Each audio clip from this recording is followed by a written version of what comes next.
अंतर्विभूषित वाम भागे तीन बाजल जोड़ दीजिए पादो पाद मुखे आजम सर्वांगे स्नानियम जलम समर्पयामि समण विद्यम कामसुखम पुरुषाणम ओम भूतमं पूरो तद्वस्यावद्वागुं सूत्रो अजायदा धूपमाग्राप्यामि समर्पयामि अग्निरजायतोऽधिकं समर्पयामि महिमानः सजन्तत्र पूर्वे साक्षात्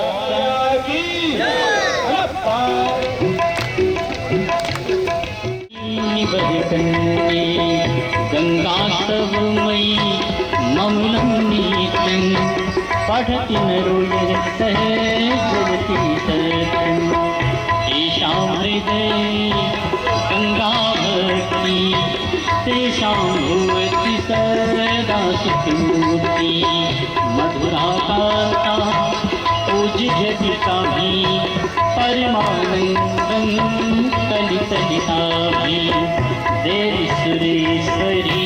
Welcome to Banaras, Kashi, Varanasi.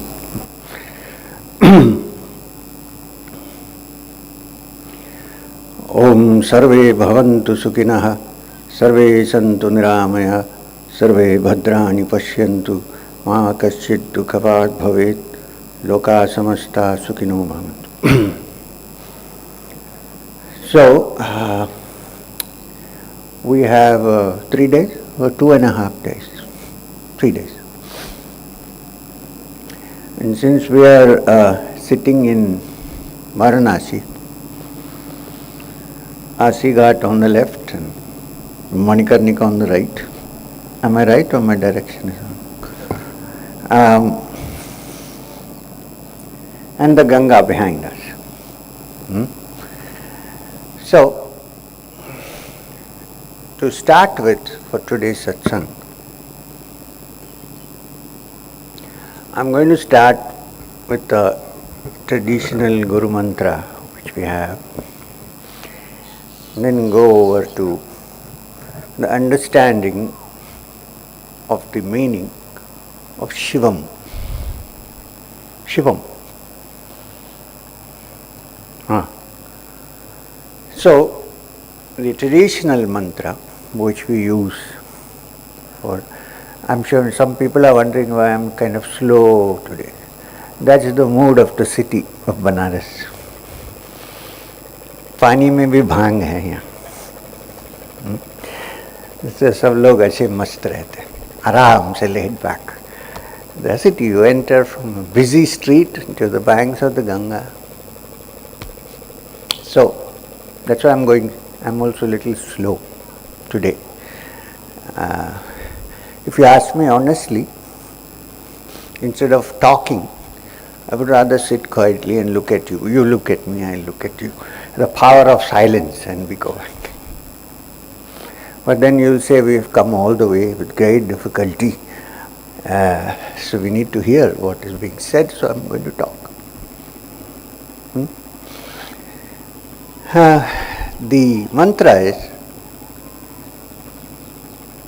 Brahmanandam Paramasugadam Kevalam Jnanamurthim Dvandvatitam Gaganasadarsham Tattvamasyati Laksham Ekam Nityam Vimalam Achalam Sarvadi Sakshibhutam Bhavatitam Trigunarahitam Sadgurum Tam Namam. So here, like the people who belong to the Sikh religion, when they say Vaheguru, they're not talking about any human being or a living being, but about the Supreme Being. In the same way, when we said Sadgurum Dam Namami, we are not talking about any living being, we are talking about the Supreme Being. That is the only teacher that we have. When I sit here and talk, you may say, oh, he is our teacher, but This is only via media.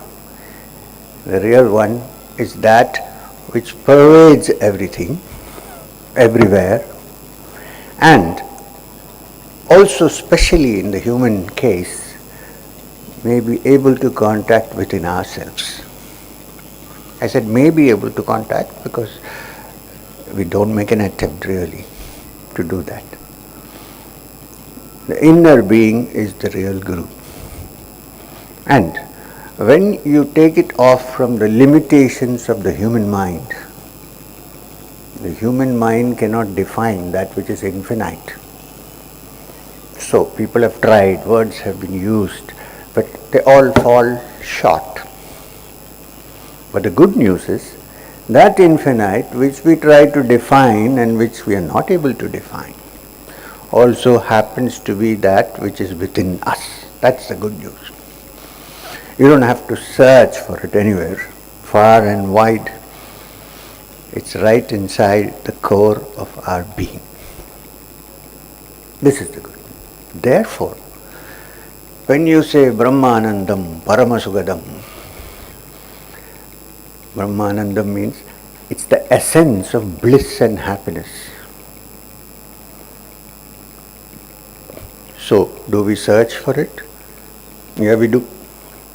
We search for that same infinite blissfulness of Brahman in the outside world, thinking that there is a way to attain it by gathering things to ourselves. Many of you, did you go to the Manikarnika? To the Ghat? Some people don't go there. They say it's so sad, they're not going there. Believe me, you go there and you sit down there for some time on a side or stand there if you don't want to sit, and you will see what life is all about. It's nothing sad, it's the reality. Reality is neither sad nor happy, it's the reality. You go there and sit, hundreds of people are being brought there. Not people anymore. Gone. And yet we think that by gathering things in this outside world, we can attain happiness in that Brahman. We don't call it Brahman, of course, because we are afraid of the word Brahman, but we think that this is possible. So, but it is possible. So we are looking at this. So the reality, therefore, is called in this mantra as the bliss of the Brahman, Brahmanandam, Paramasugadam, the most auspicious, which is also a substitute word in the Sanskrit dictionary. Shivam is auspiciousness. Kevalam Jnanamurtim, it's the only thing that is in the form of pure knowledge, pure understanding. Dvandvadidam, it has no opposites. Normally in this world we have opposites. In ourselves we have opposites. Sometimes we are good, sometimes we are bad, sometimes we are, what is that thing they use to describe opposite personalities? Not bipolar. Let's not go that far.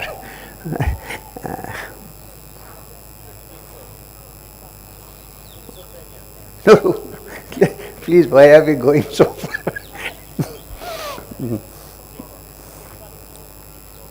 Now, in English literature, there is an expression used to describe a person who is sometimes one thing and sometimes the other. Jekyll and Hyde. Usually, we in this civilized world try to project the Jekyll and hide the Hyde.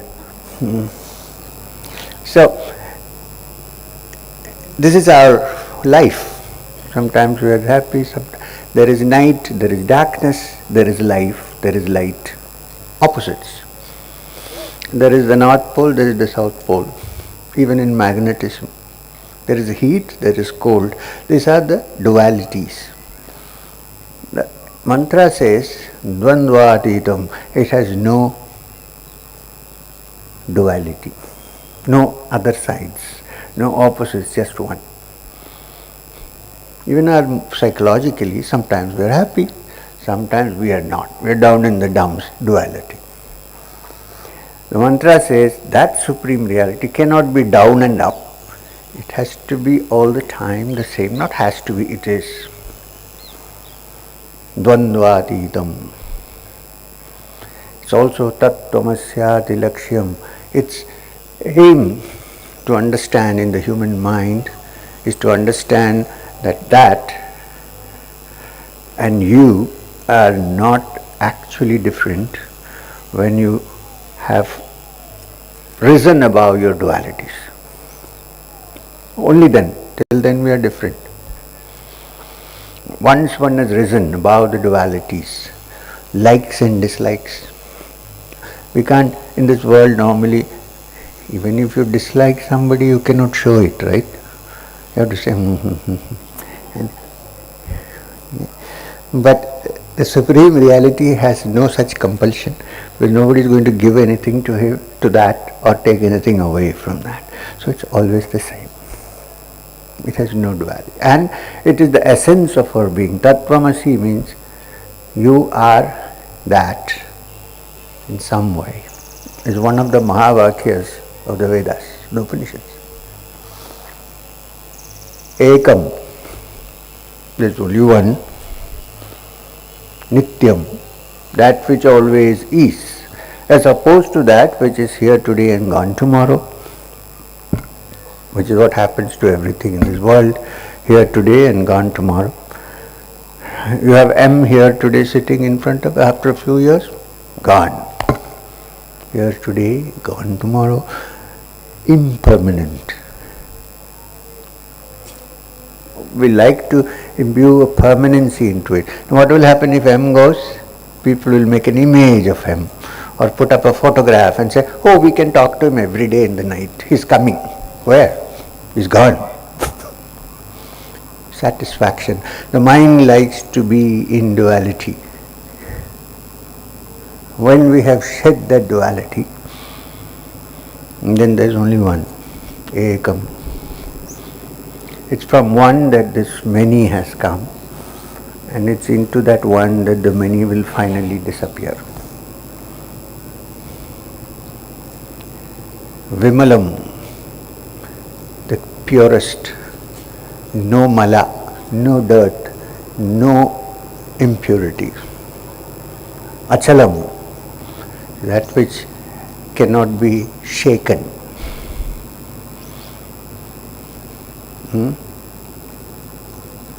Sarvadi Sakshi Bhutam. It is a witness of everything that we see. All the moods we pass through, all the changes that the world goes through, there is a witness which is unaffected by it and which watches this whole drama unfolding. And what is the good news? You are the witness, not what you are watching.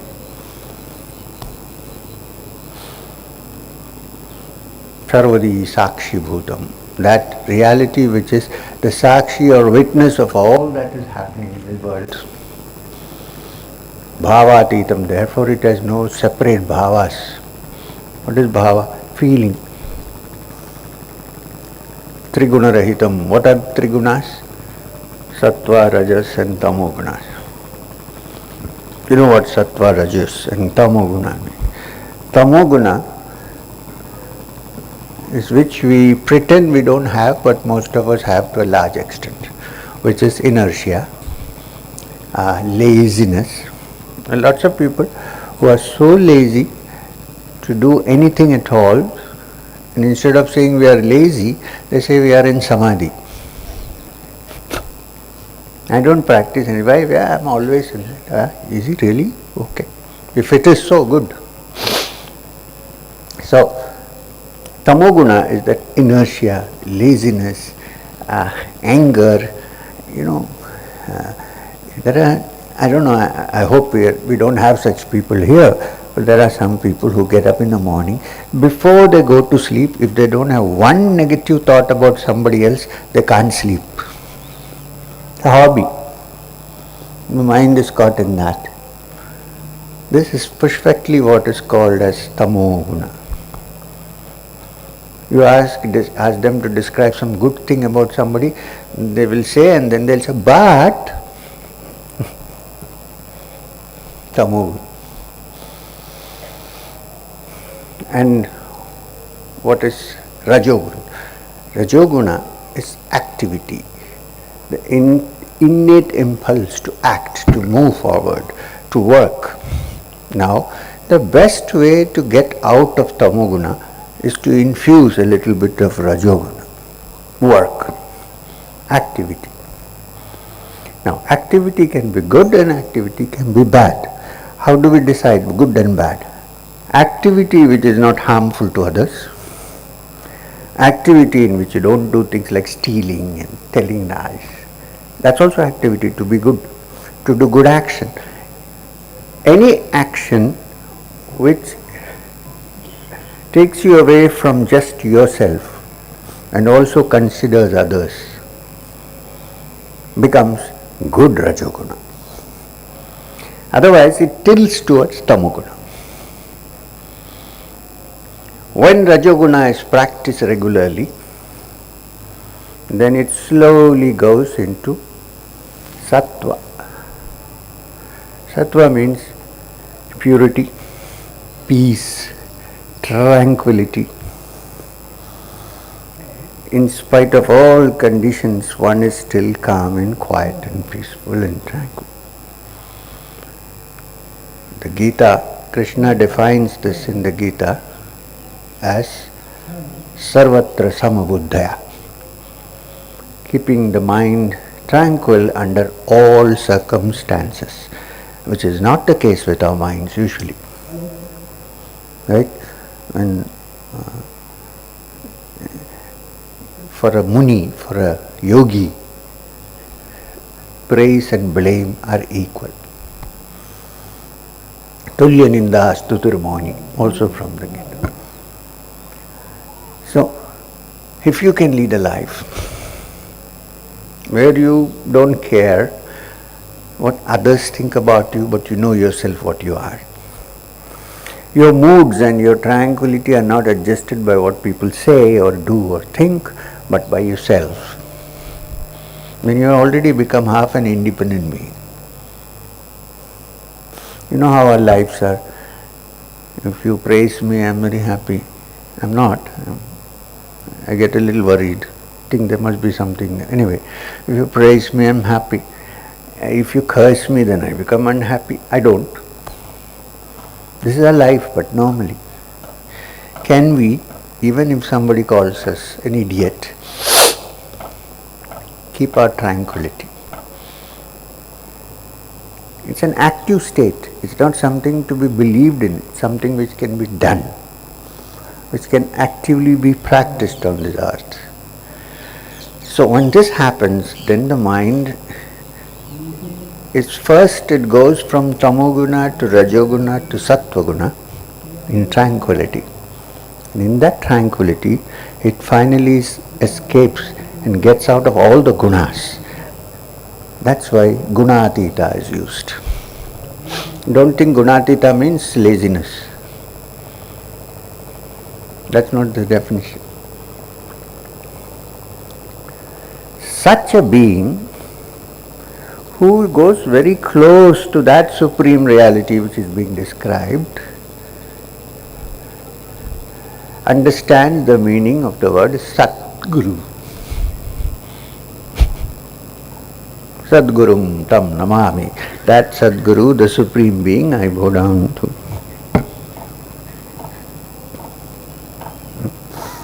So,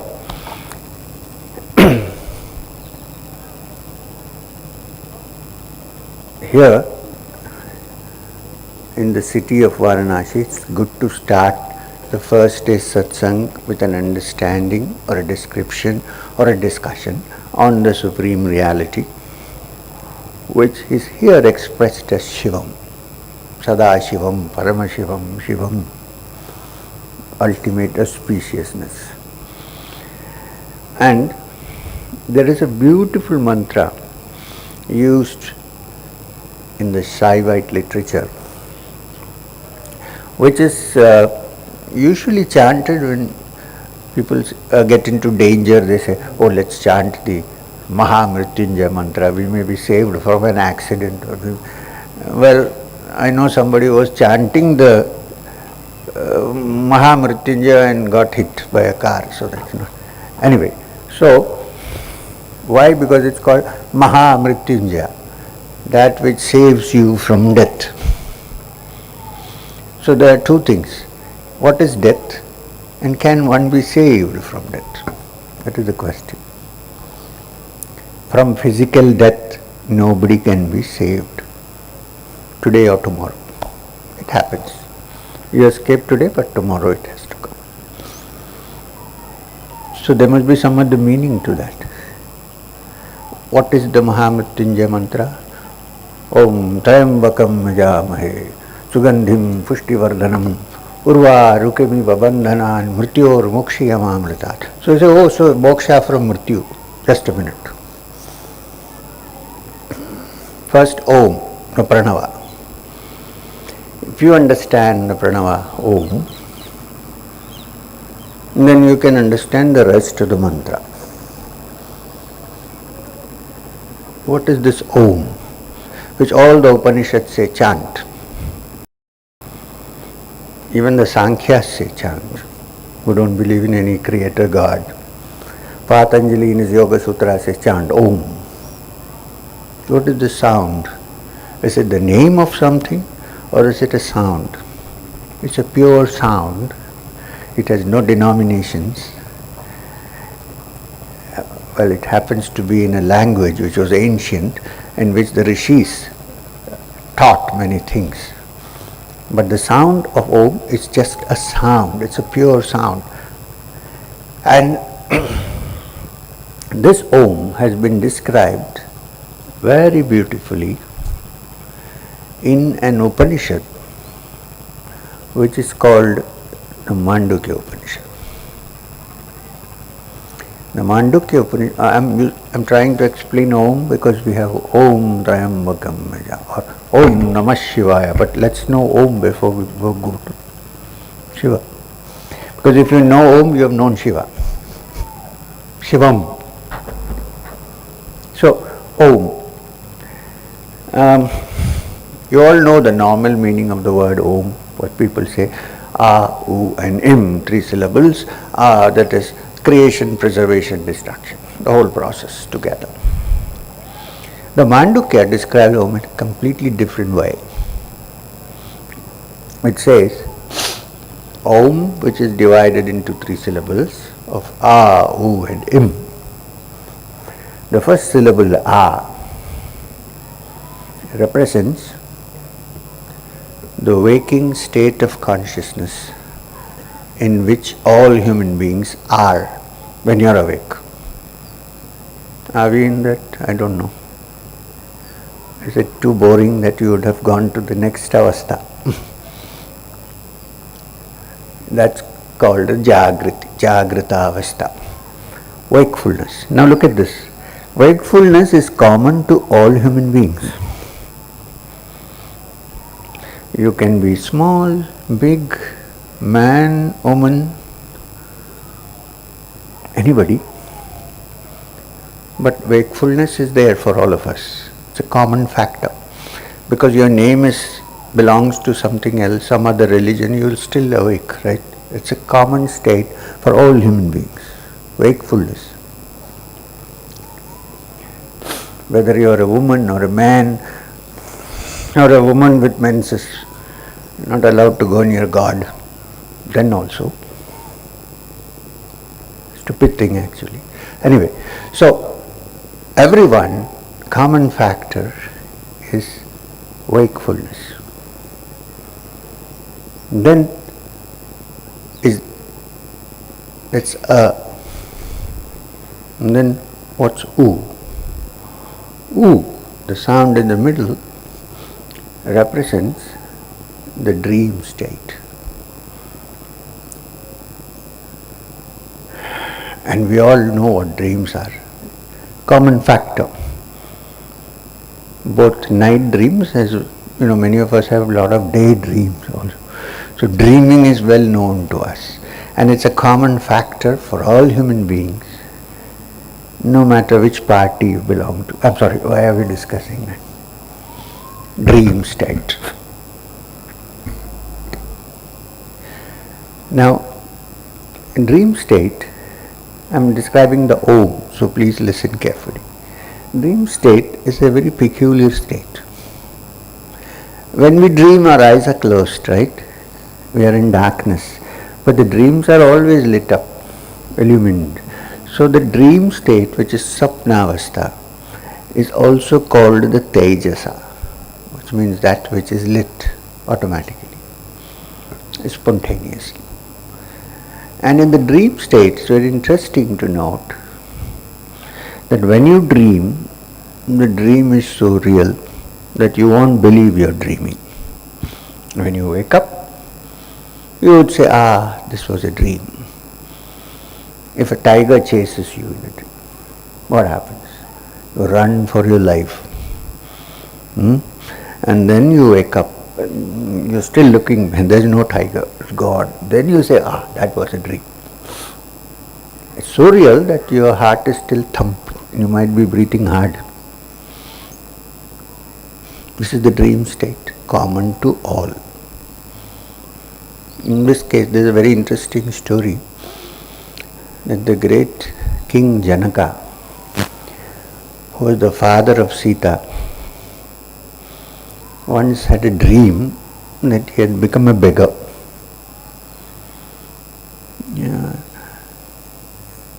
Torn clothes, begging bowl in his hand, hungry, asking for food, painful. And then he woke up. When he woke up, he found that he was in his royal palace, on the bed, happy. So a question occurred to him. What if this dream had stretched for a long time? Would I have been a beggar? Now I am a king, of course, but which is the real one? Because there it was so real.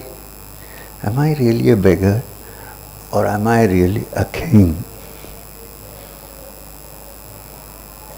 So when the great sage Yajnavalkya, who was his guru, came, he asked him, please explain to me, sir, am I a beggar or am I a king?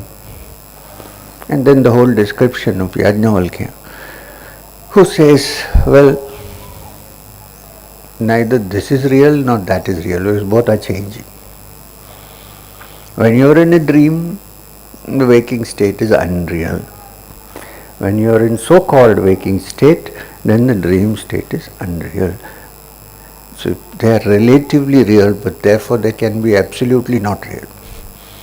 Have to be unreal. But please remember that in both states somebody was watching. That watcher is real, the witness. And Yajnavalkya explains to him that witness is your true reality, not the dreams that you go through.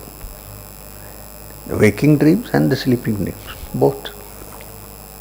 Anyway, so O represents that dream state. Then A, U and Im, Om.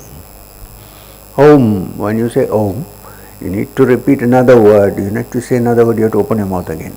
It's finished, it's closed. So this Ma represents deep sleep. Shushupti, which is also the common experience of every human being. In fact, if there was no sleep, we would have become crazier than we are now. We are crazy anyway, but you know the madness that goes on. But if there was no sleep, what would have happened to us? In sleep, you are completely rested and you are rejuvenated and you start a new day. That's why if sleep doesn't come, people look for drugs to sleep. Pop a pill, I have to sleep. 3 days I haven't slept. And please note this, and in sleep, we are all equal. The owner of the company and the chowkidar who works, in sleep they are equal. Because the chowkidar doesn't remember who he is and the owner doesn't remember who he is. Why? It is because they don't remember that there is rest. The moment I remember, there is no rest.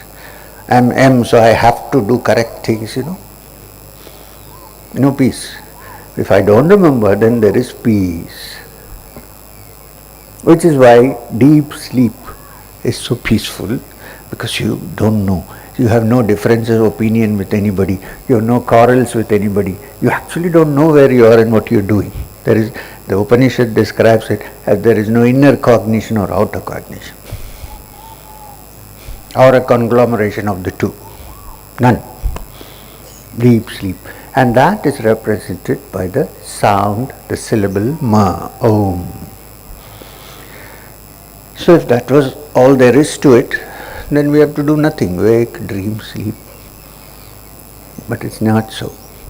In waking, in dreaming, in sleeping, in all the three states, there is a witness which watches in continuity.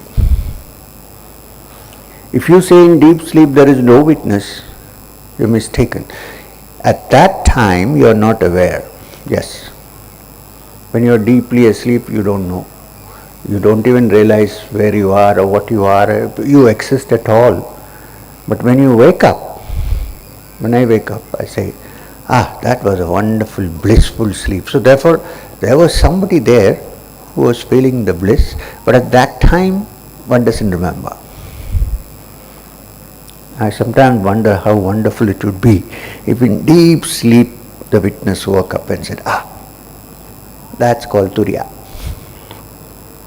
So the last sound of Om, like when you hit a bell, it doesn't end. Om. Right? It rings, it goes on for some time, the Ardhamatra as it's called. That Ardhamatra you'll see when you write Om with a little Chandrakala on top and a dot, that is the silent continuation of the inner witness, which is a witness of all the three states, and that witness, that state is called Turiya. It's present in all the three states, but it has nothing to do with the states. It's a pure Sakshi, witness. So, you say, what is the meaning of all this now? The good news is, in reality, we are that witness. Every one of us. Even if you want, you can't escape from it. We are that witness which is the essence of being in all of us. So this is Om. Now, the mantra continues by saying Om Trayambakam Yajamahe Sugandhim Pushtivardhanam. So beautiful. These Sanskrit descriptions are so good. When you try to explain it in English, it falls flat. But we'll try our best. Trayambakam means the third-eyed one. One with three eyes. Or the third-eyed one, let's say. Trayambakam. Now we look at ourselves, we have only two eyes. Where is the third eye? Somebody was trying to locate the third eye the other day.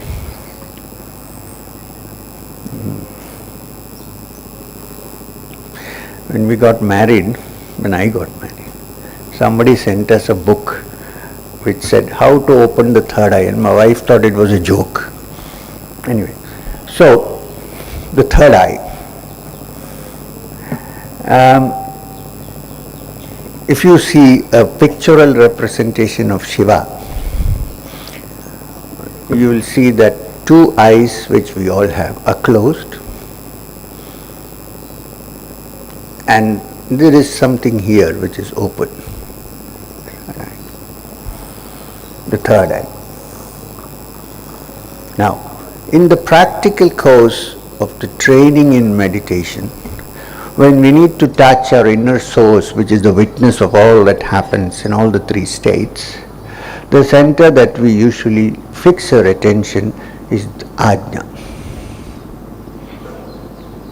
And Shiva is a perfect symbol of a yogi. Otherwise people ask, if Shiva is God, who is he meditating upon? So Shiva is a perfect example, perfect representation of a yogi. Which other god sits in cross-legged with eyes closed? Yeah, there is Badri Narayan, of course, very rare. Narayan sitting like that, rare, but generally not. Narayan is happy running around, enjoying himself, so why? But Shiva, so that meditative posture in which these two eyes are closed, which means for the time being the external contact is suspended and the inner eye is opened, which means turning inward, nivritti marga, as opposed to pravritti marga, turning outward. So this turning inward is represented by the third eye. It also means that there is a center in all of us. There are many centers, but there is one particular very sensitive center here, in which if you fix your attention, you will be able to penetrate through the through the different states of existence, dream, deep sleep and waking state, and get to that witness, which is a witness of all the three states, and whose quality, if it has a quality at all, is Paramananda, supreme bliss. So, Yambakam, that supreme being with the third eye, who is the essence of the Om, Yajamahe, I meditate upon, or I surrender myself to. You can translate it in either way you want. Yajamahe, it also could mean whom I meditate upon, or to whom I sacrifice, to whom I have surrendered, which means having surrendered these, I am opening into these. From that which makes things different, I am looking into that instrument which sees only one thing, simple, single, alone.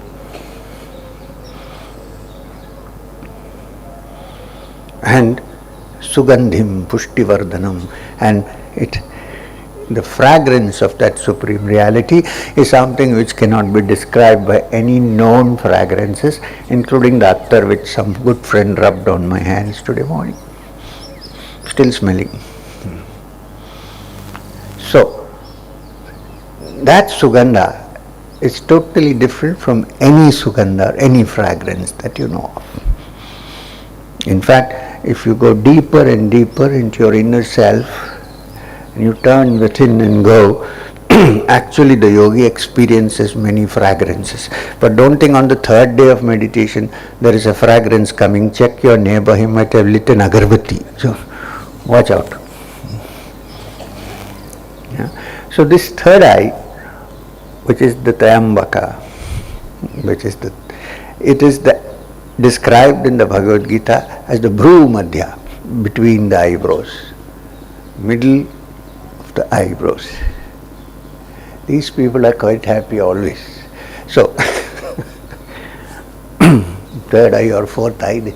So anyway, so this, so Om Trayambakam, I saw the birds and I forgot the Mahamrityunjaya. They are so free.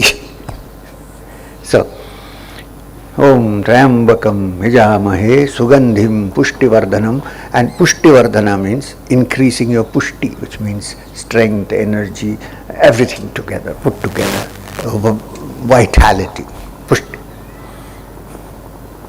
Now the beautiful description that comes after that, Urva Rukamiva Bandhanan, just like the ripe pumpkin, when it becomes ripe, falls from its stem and has nothing to do with the stem anymore, completely free of the stem, which till now was nourishing it.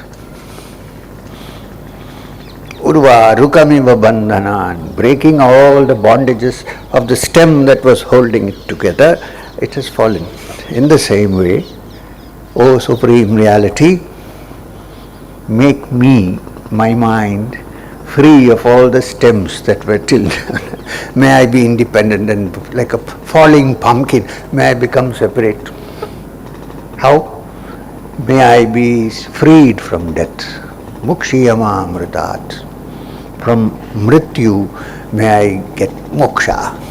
Mokshiyama amritat. The description is a very beautiful description of the ripe pumpkin that falls off the stem. Now believe me, unless your mind has become ripe, it's difficult to fall off the stem.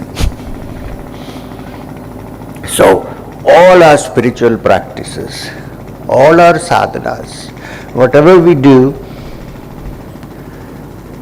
is to ripen that pumpkin. And when that pumpkin ripens, please, I am not saying that people should become like pumpkins. Huh? No. M said, so, why are you eating so much? Oh, he said you should become a pumpkin. You never know. People take me literally sometimes. So, anyway, so when you are mature and fully ready and ripe, Ramakrishna Paramahamsa used to say, somebody went to him, he would poke him with his finger and say, is he ripe? Is he cooked? Siddha. Is he siddha? Siddha in Bengali means also cooked, properly cooked. So when one is properly cooked, the fully ripe pumpkin, then even if the earth wants, it cannot hold such a person. It drops off. Not death, okay? It is that immortality which is the real essence of our being, which if the dead body goes, it doesn't go. It's free. Mukshiyama amritat. May I be free from death as a completely independent being. And believe me, if you are complete and independent, have understood the truth, no force on earth can hold you or bind you. In fact, the world will push you out. How many months does a child remain in the womb? 10 months or 9 months? Huh? 9 or 10? Anyway, 9 months. And then, when it is fully mature, how does it come out? The muscles that hold it and protect it inside the womb, muscles of the womb, the same muscles contract and push it out. Till now they were protecting the child. Now the same muscles get the child out. Why? Because he is now becoming an independent being. He is no more protected. In the same way, when the pumpkin becomes fully ripe, it falls off the stem. There is no need of any pressure. Automatically you are out. Now then you are free of. Therefore, it's not as if you are freeing yourself from physical death. It's when you realize that there is no death for your true being. That in true essence, you are a deathless spark of the divine. This is the understanding. Nobody can ever be free of physical death. Or you can lengthen your life a little bit, of course. Not more than that. There are ways and means, Kayakalpa, this, that. And if I start teaching Kayakalpa, I know there will be a long queue. And in the present millennium, I could market it. But that again can stretch your life only physically up to a certain. Beyond that, no. But there is an inner essence in us which remains, which is neither born nor does it die. And to discover that is the meaning of Mokshiyama Amritat. May I be free from the fear of death. This is the meaning of the mantra Mahamrityunjaya. So when you chant the Mahamrityunjaya, remember that you are not chanting it to save your body from dying, but you are chanting it to discover the immortal essence in you and me. Once that is discovered, death has no sting. Somebody said, "Oh, death, where is thy sting?" There is no sting, because you are actually that boundless, infinite being, a spark of that infinite being, which is no birth and no death. This is the essence of the mantra. Now, practically speaking, it would be a great help when you chant it to fix your attention in the ajna and chant it. Why? Because normally we are conditioned to think that we are the body. Theoretically you may say, yeah, you're right, but we are conditioned to think we are the body. The moment we are out of this satsang, we are still different, independent beings. Good, you should be independent, I agree, I understand. But to experience that, we need to decondition ourselves from the feeling that we are this. Swami Vivekananda used a beautiful word. He said, we have hypnotized ourselves into the belief that we are separate, puny, stupid individuals. He said, dehypnotize yourself. Come out of this trance and realize that you are actually a spark of the divine. He was once asked, what is the essence of all your teachings? Essence of Vedanta. He said, I can put it in few simple words. He said, every being is essentially divine. Every being is essentially divine. To manifest that divinity, either through work or through prayer or through meditation or through knowledge, this is the essence of Vedanta. And he also added, all the rest are fancy trimmings. So this is the essence of the ancient teachings of this country. And here we are sitting in Banaras, a city which has been in existence for I don't know how long. Historically they say 1,000 years, but I doubt it, much more. And when you get into Banaras, and if you are ready to get out of your prejudices, this is dirty, this is that, then you see something different in Banaras.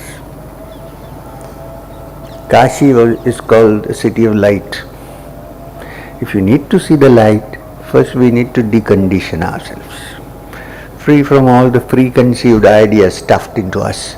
Take it all out, throw it off, go and stand on the banks of the Ganga, or sit if you like, and watch the expanse of the river. May your mind move with it. From this little pool that we normally live in, to get into the expanse of a flowing river is a tremendous thing.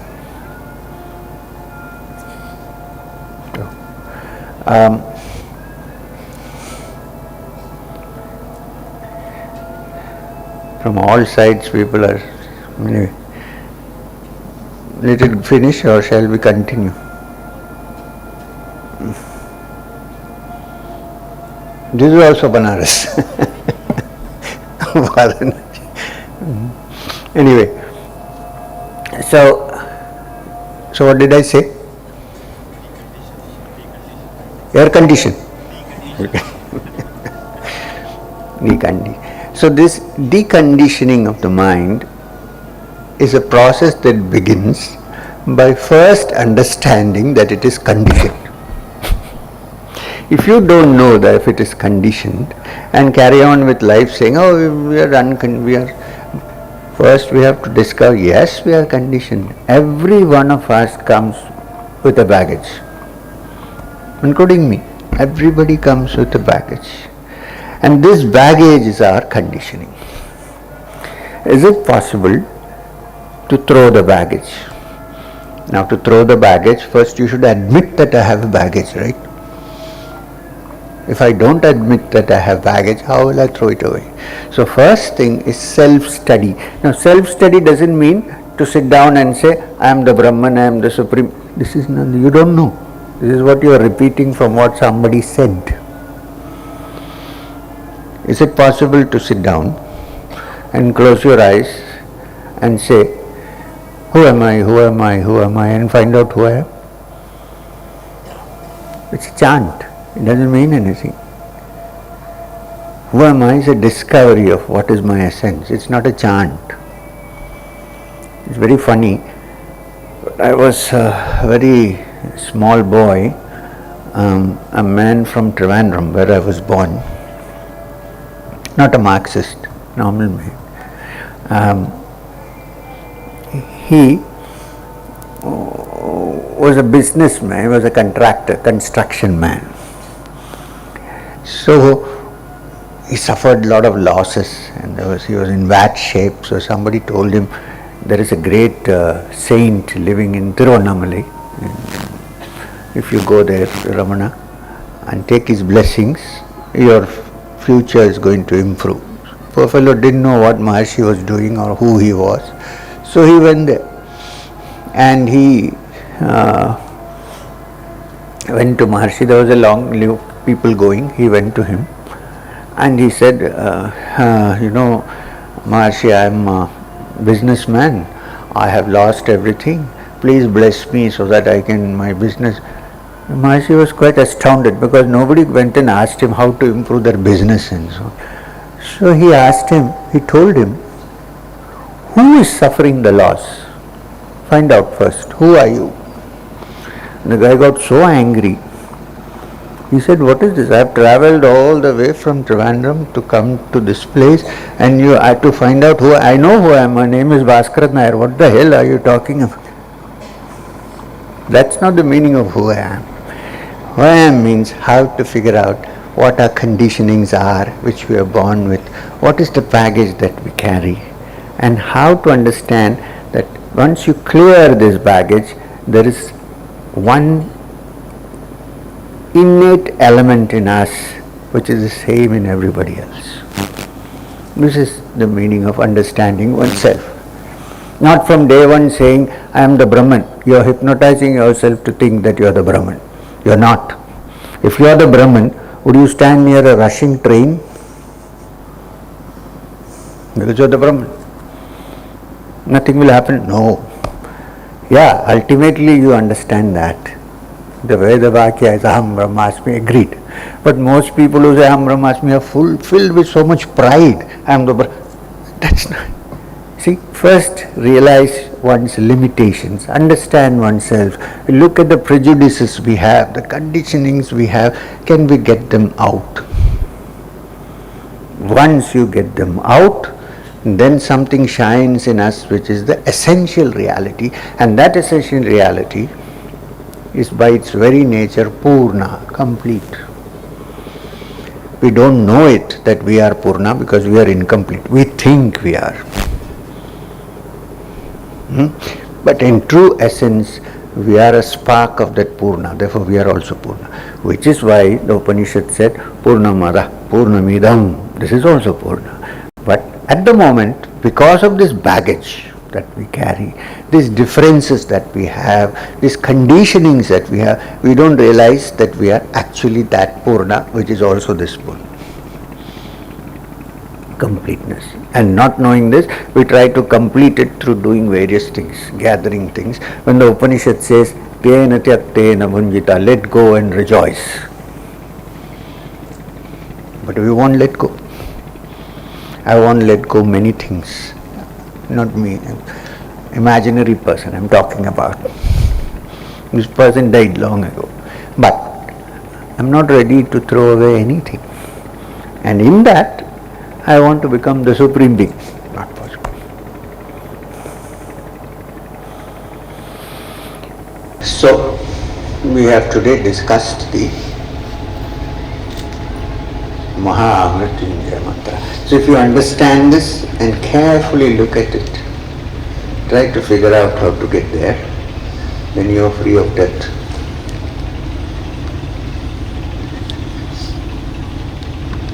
You see your immortal essence, which is the supreme reality. And when that happens, the first thing that happens is not that your pride increases or that you are able to fly in the air. That's not what happens. Fly in the air, you don't have to have a siddhi now, there are aeroplanes. What happens actually is the heart expands. When I say the heart expands, not the organ that pumps blood. Your attitude, your looking at things expands. You're no more in a narrow, confined, selfish little thing. You grow. This is what happens. And that expansion is called affection, love, whatever you want to call it. I generally don't use the word love because it's such a much bandied about word which people say but don't know what they're talking about. Also people who see me and say, oh, I love you. I say, relax. That affection does not distinguish between you and me. It doesn't think of someone as separate from you. That is what you might call a holistic love. And that happens when one realizes that actually, in true essence, one is not different from others. Externally, yes. The great weaver saint who lived in Banaras, called Kabir Das, put it very beautifully when he said, Jadar premana sanchare, so that jaan smashan, jaise khal lohar ki saans le to bin pran, means that heart which does not have affection, love, even in a lower way, doesn't matter. Is like the bellows of a blacksmith. Nowadays they don't have it, but in the olden days when they had to make the fire, the blacksmith had the bellows which you keep pressing and the air comes through. Kabir said, a man who doesn't have affection in his heart, is his mind, his heart, his body is like the bellows of a blacksmith. It also moves. It breathes. But there is no pran there. Saans le to bin pran. So that pran is the pran that is hidden in all of us. Suppose I know it and you don't know it, it means nothing. Because if I know it, I also know it's in you. Therefore when I see you, you may not have seen it. So what? Who cares? I see it.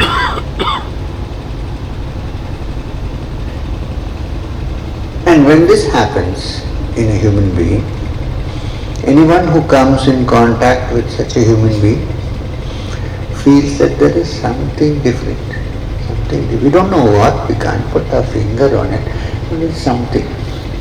Some people when you are eating they sit and stare. We don't know why they stare, God knows, but there is something going on. It's quite close to ordinary love, but it is not that, it's more than that.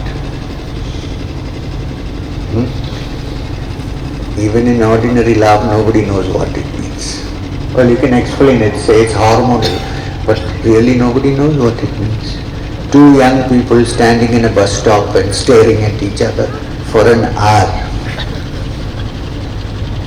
What's happening? We don't know. Ask them, कुछ होता है मगर क्या होता है? What's happening? That's a very small example of that which is infinite. So you can imagine what that's going to be when you touch that. Having said this, it's now 5:30. So I rest my case. To have a short satsang starting day. And one more thing is, I know that there is a question-answer business, but I would suggest that the question-answer happens on the third day after all the satsang is over, because as we proceed, you and I, we might have sorted out many of the things which you may want to ask now. So keep it in reserve. And then at the end of 3 days, you can have a basket full of questions. And please give me the permission to choose the questions and answer them. Not because of a person, I'll just close my eyes, luckily pick, and then try to sort it out. Is that okay? So now we have Arati, I think. Oh, sorry. Oh, we need to meditate.